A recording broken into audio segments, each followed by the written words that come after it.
December মাসে আমাদের বিজয় দিবস, তো এই মাসে আমাদের দেশটা আমরা পাইছি। এখন ভালোবাসা অ্যাকচুয়ালি সারা বছরই থাকে, তো এই মাসটাতে আমরা যারা আছি আমার মতো যার বয়সী, তো ওদের মধ্যে আবেগটা একটু বেশি থাকে, কারণ চারিদিকে মানুষ পতাকা কিনতেছে। এটা একটা মানে ভালোবাসার প্রকাশ করার একটা ওয়ে। পতাকার দাম অ্যাকচুয়ালি এখন দ্রব্যমূল্যের ঊর্ধ্বগতি, সো এখন ওইটা দ্রব্যমূল্য, এটা পতাকা।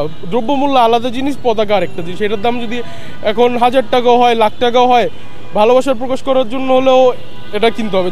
যাদের মানে কেনা অ্যাকচুয়ালি একটা আবেগ টাইপ, পতাকা কেনা একটা আবেগ, তো আবেগটা প্রকাশ করার জন্য অ্যাকচুয়ালি প্রাইস দিয়ে এটারে মানে বলা যাচ্ছে না, ভ্যারি করতে পারতেছি না যে এটার প্রাইস বাড়ছে বা কমছে। ভালোবাসা প্রতি বছরই থাকে, মানে প্রতিদিনই থাকে দেশের প্রতি ভালোবাসা। যে লাস্ট যে আন্দোলন হলো, আমি মানে পার্সোনালি আমার প্ল্যান ছিল আমি অ্যাব্রোড চলে যাব, আমার দেশের প্রতি তেমন ইন্টারেস্ট আমার তখন ছিল না।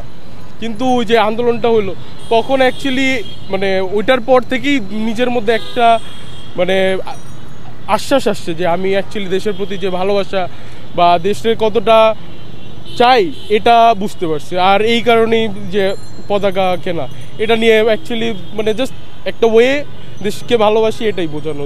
আসলে জাতীয় পতাকা তো আমাদের জাতীয় চেতনার একটি বিষয়। আমরা তো সবসময় জাতীয় পতাকা ব্যবহার করতে চাই, বাট আমাদের এই স্বাধীনতাটার সবসময়ের জন্য নাই, কিছু রেস্ট্রিক্টেড বিষয় থাকে। বিশেষ গুরুত্বপূর্ণ স্থাপনা ছাড়া সারা বছরই পতাকা ব্যবহারের জন্য যে একটা বিধিবদ্ধ আইন রয়েছে, এই কারণে সবসময় আমরা করতে পারি না। কিন্তু এই বিশেষ সময়ে, বিশেষ মাসে, বিশেষ দিনে আমরা এটাকে উদারভাবে ব্যবহার করার একটা সুযোগ পেয়ে থাকি, যার কারণে সুযোগ পেলেই আমরা জাতীয় পতাকার রঙে নিজেকে রাঙানোর চেষ্টা করি। আর আমরা দেশকে ভালোবাসি। আমরা এই দেশের যারা এই দেশ নিয়ে যারা কারচুপির চেষ্টা করবে, যতবারই করবে, অতীতে যারা করেছিল ধ্বংস হয়ে গেছে, সামনেও ধ্বংস হবে। আমরা জাতীয় চেতনায় সবাই ঐক্যবদ্ধ। না, পতাকার প্রতি ভালোবাসা এটা আজীবনই থাকবে, যেহেতু 16 ডিসেম্বর আমাদের বিজয়ের মাস।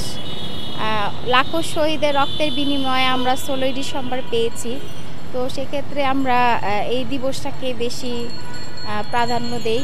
আর এভাবে আমরা যেহেতু বাংলাদেশের মানুষ, দেশের জাতি, তো ভালোবাসা দেশের জন্য তো আজীবনই থাকবে।